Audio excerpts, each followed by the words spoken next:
সারা দেশে আইন শৃঙ্খলার অবনতি, সেই অবনীতে অর্থাৎ দাউ দাউ করে আগুন জ্বলা অবস্থায় আরও পেট্রোল ঢেলে দিয়েছে আওয়ামী লীগ। ধানমন্ডিতে আওয়ামী লীগের জটিকা মিছিলে দেশের রাজনীতি উত্তপ্ত হয়ে পড়েছে। আপনি দেখুন, গণ অধিকার পরিষদের নুরুল হক নূরকে বেদর প্রহার করেছে আইন শৃঙ্খলা রক্ষাকারী বাহিনী এবং জাতীয় পার্টির কিছু নেতাকর্মী। এটা গণ অধিকারীর পক্ষ থেকে দাবি করা হচ্ছে।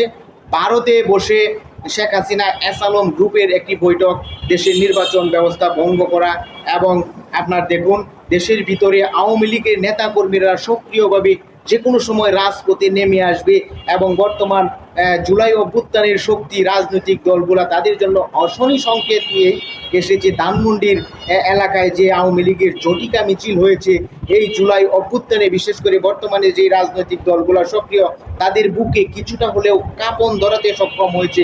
কারণ আওয়ামী লীগের শীর্ষস্থানীয় নেতৃবৃন্দ দেশ থেকে পালিয়ে গিয়েছে, কিন্তু সাধারণ নেতাকর্মীরা কিন্তু দেশে এখনও অবস্থান করতেছে। তারা যে কোনো সময় রাজপথে নামতে পারে এবং রাজপথে যদি নামে সেটা কিভাবে বর্তমান রাজনৈতিক দল সরকার মোকাবেলা করবে সেটি কিন্তু অনেকটাই চিন্তার ব্যাপার। তাই আসুন সকল রাজনৈতিক দলকে নিয়ে ঐক্যবদ্ধভাবে বাংলাদেশ গড়ার লক্ষ্যে আমরা এগিয়ে যাই। হিংসা বিদ্বেষ বলে সকল রাজনৈতিক বিতর্ক, রাজনৈতিক দ্বন্দ্ব এড়িয়ে সুখী সমৃদ্ধশালী এবং দেশের সাথে